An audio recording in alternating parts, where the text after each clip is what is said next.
Hello there. You know who I am.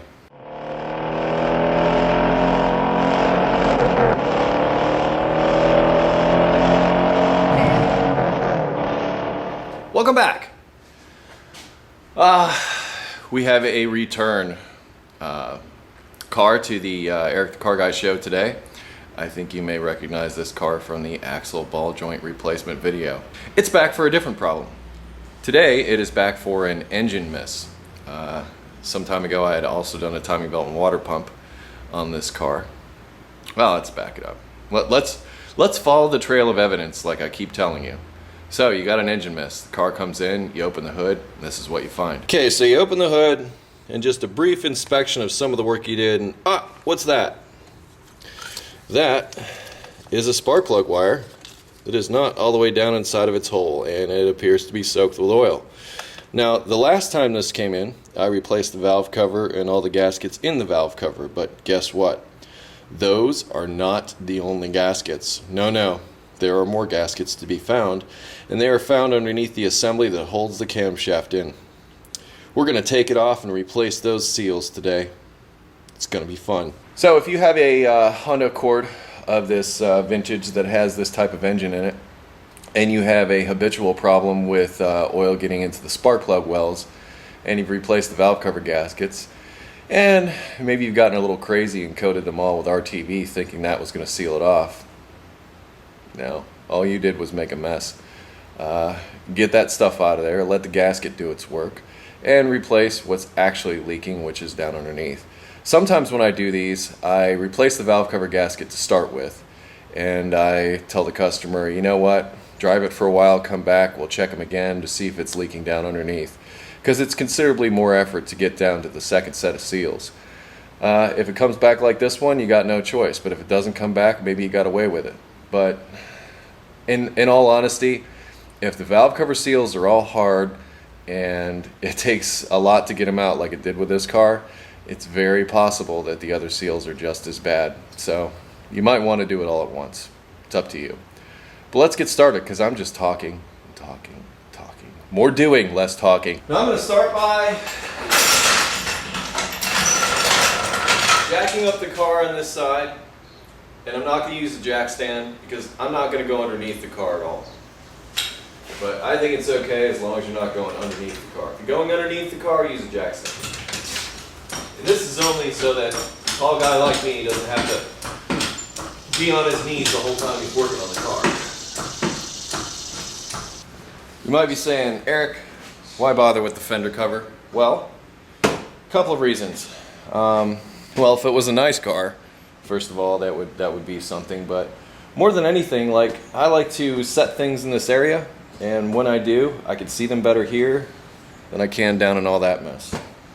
So quite simply, it's for me. All right, let's do this. We will first begin by removing all of these spark plug wires.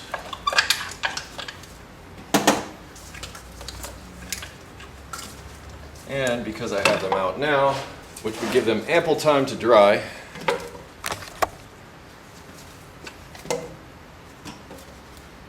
I'm going to, this is brake clean.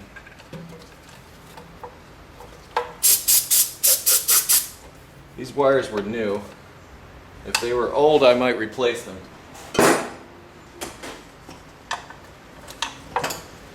But they're not.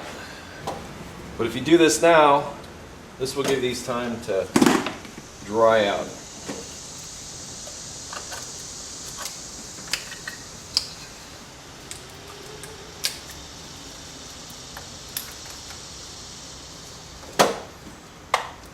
Next, let's get these plugs out.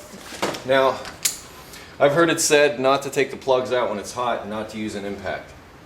Just so you know.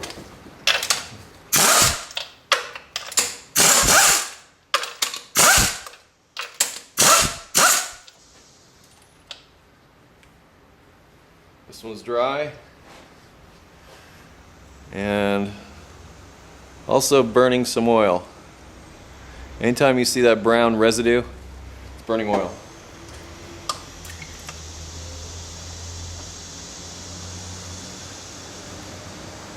This one's not so bad. This was the problem.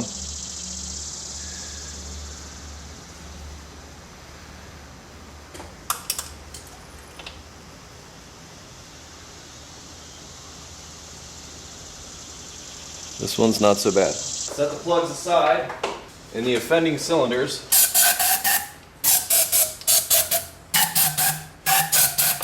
we'll let that go down in. Get this valve cover off. I like to take this one off just so that I can move that aside. It's a lot easier to get the valve cover. Right, now let's get this valve cover off.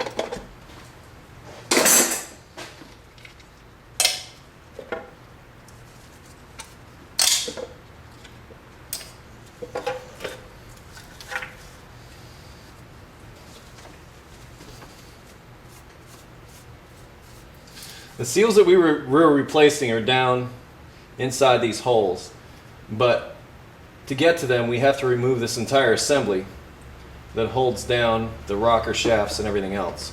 Don't be scared. You need to take this fastener out for the distributor, but that's the only one. Now I'm going to use air tools to get the cam cage off, but not to put it back on. Should I do that?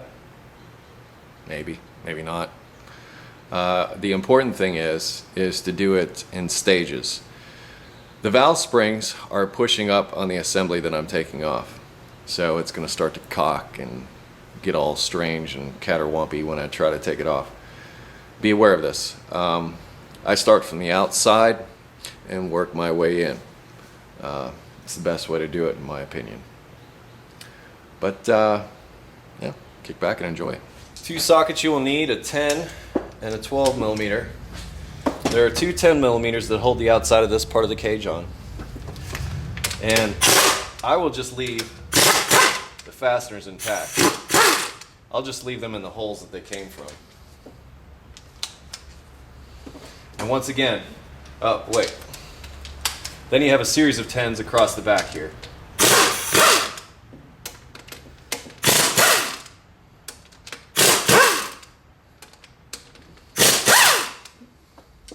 The rest are 12s. Start from the outside, work your way in.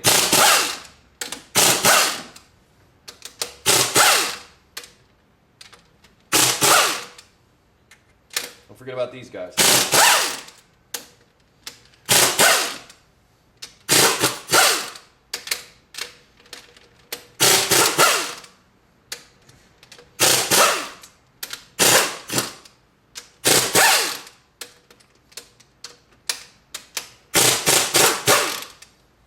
Now you can carefully remove the entire assembly. Make sure everything's loose. You may need to pry up on some spots to get it to come loose, or tap it with a hammer. And if you do, use a brass hammer or equivalent, something that's not going to do any damage.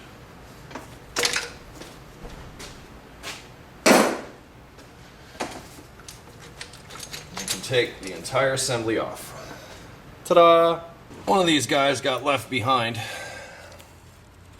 And these are the seals that we're looking at here. Those are the culprits. They get hard and they cause a leak right there. That's what it looks like without anything in it. There's your cam seal. There's your distributor O-ring. And everything in between. Groovy. Meanwhile, back at the bench, we have our assembly. We have our new O-ring set. And just flip this thing over.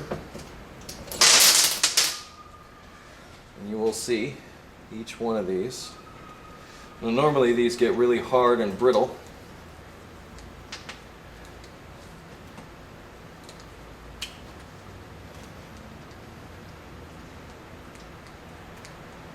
But these are not. These are actually quite pliable. Normally these will break into like 5 different pieces when you go to remove them, which leads me to wonder if this is really what's leaking inside this cylinder. Oh, I thought I felt a break in that one. Now that you have them all out, just clean them up a little bit.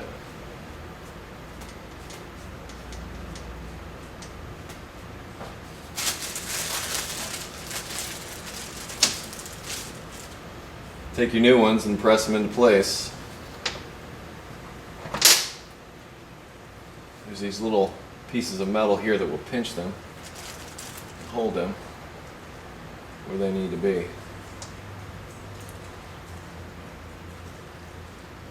No sealant. Just put them in just like this. Don't put RTV here, anything, especially here. This is an oil passage. It lubricates this whole cam assembly. You put RTV here and clog that oil passage, you might as well kiss the top of the end of the engine goodbye. Don't do it. These are gaskets. They're designed to be gaskets. They're designed to seal. They don't need sealant.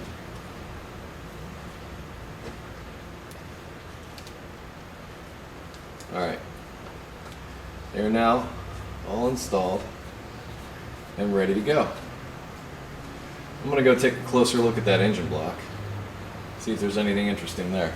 Back at the engine, you want to clean the mating surface of where the O-ring is going to go. Look for any damage here. I didn't see anything in my inspection. Like I said, this is the oil passage coming up from underneath. It lubricates the whole top end of the engine. Just want to make sure that that surface is clean, free of debris, deep scores or scratches or anything like that. This one looks pretty good. Not so critical over here. Try not to disturb the location of the cam seal. You don't want that to move. It's happy where it is, just leave it alone. But mostly you just want to make sure that these are clean and dry. We're ready to reinstall the assembly. Now, reinstalling the assembly is quite simply just the reverse of what you just did. The important thing to remember is to make sure that these rocker arms aren't up like this. You want to make sure that they're going to make contact with the cam lobes, and you don't want to force anything into place.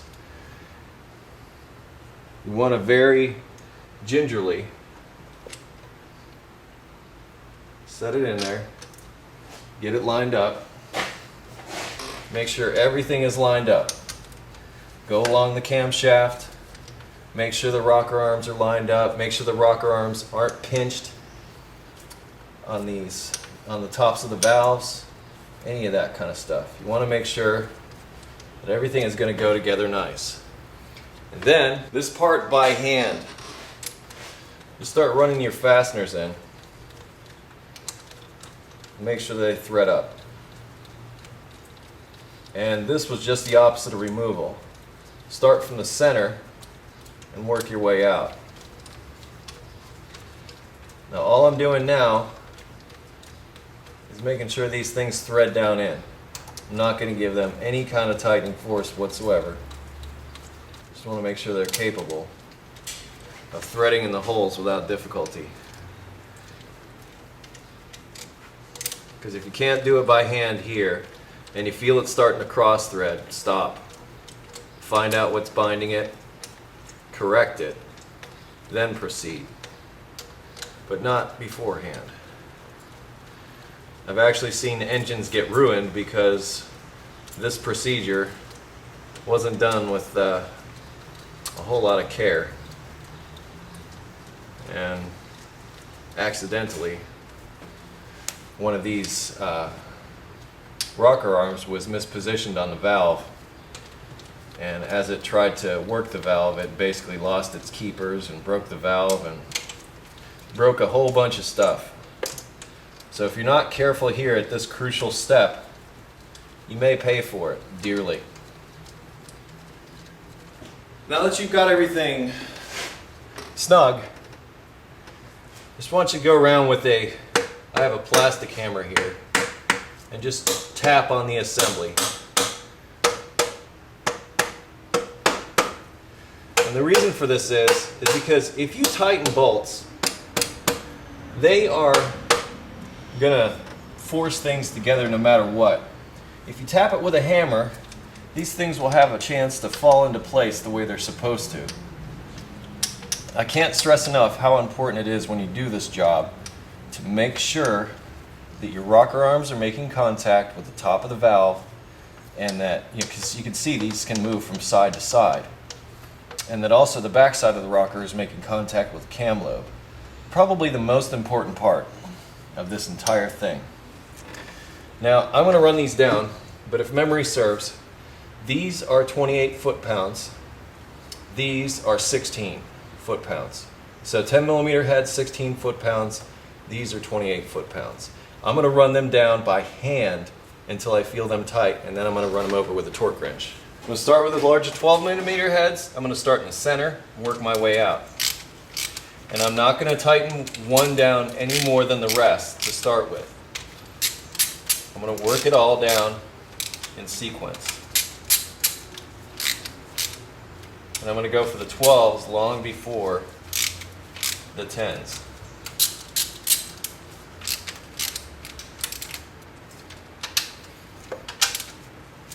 Go for the 10s.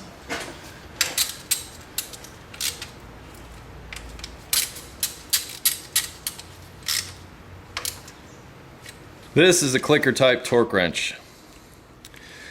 Basically what you do is you set it by twisting this to the desired range that you want, and then when it reaches its specified torque, it will click. There are several different types of torque wrenches. Some are even electronic and really fancy. They should be calibrated on a somewhat regular basis. The beam type torque wrenches, don't even worry about those. Those are, I'm told, more accurate than these are. These clickers are the ones that need periodic calibration. But I'm going to set this for 28. There's 25 plus 3 is 28. So got the 3 here, got 25 up on the grid. That's 28 foot-pounds. So after rechecking, I believe it's 22 foot-pounds that this needs to be set to. So I've loosened them, and I'm going back to 22.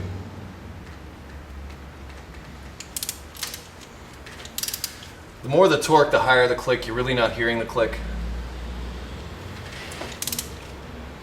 Now I'm going to go to the 10s. Those were 16 foot-pounds. So they get even less. Wait, they're not 16, they're 12. I'm sorry.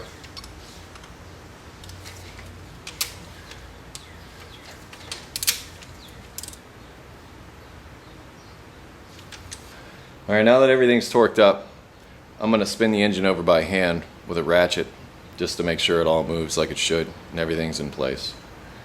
Then it's a matter of reinstalling the fastener at the distributor and reinstalling the valve cover gasket. Clean off the sealing surfaces where the valve cover gasket will come into place. Here's a question that might come up. You did remove the cam cage here.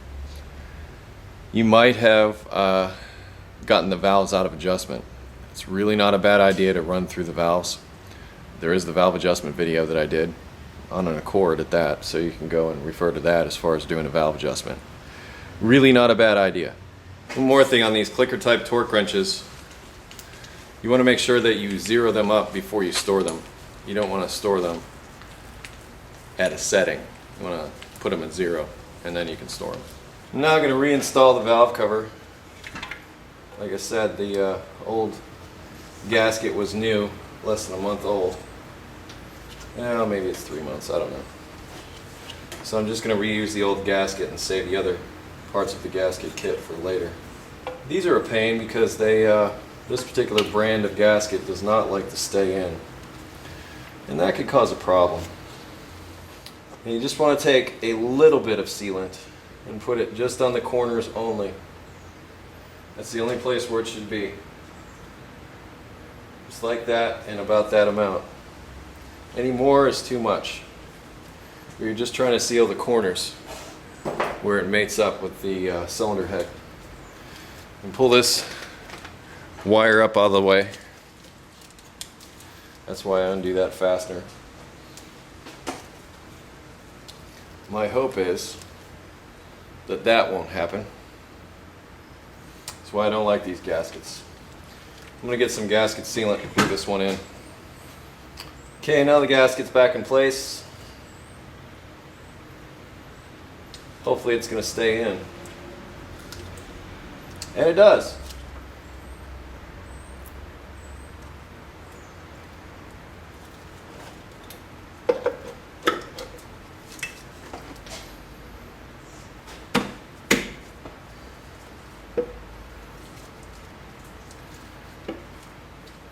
Rocks around like this. It's probably not in somewhere. And it's not. I don't like saying the names of manufacturers, but this particular manufacturer, I'm cursing your name right now. The factory gasket comes with little nubs on it that will cause it to stay put inside the valve cover itself when you go to flip it over. And this one, they apparently omitted that feature.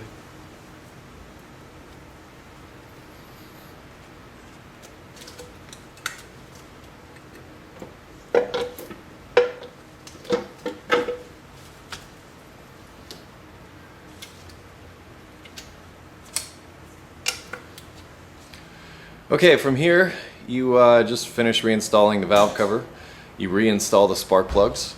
You put everything back together. You check it for leaks, probably in about a month or so, because this is not a leak that's gonna come gushing out. This is something that seeps over time and eventually causes the condition that you saw when I initially started the job. So it's not something that you can verify right away. It's something that's you're actually just gonna have to leave it in there for a little while.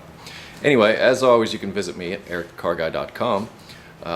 You can leave comments as video or text responses below this video. Welcome to it, and stay dirty.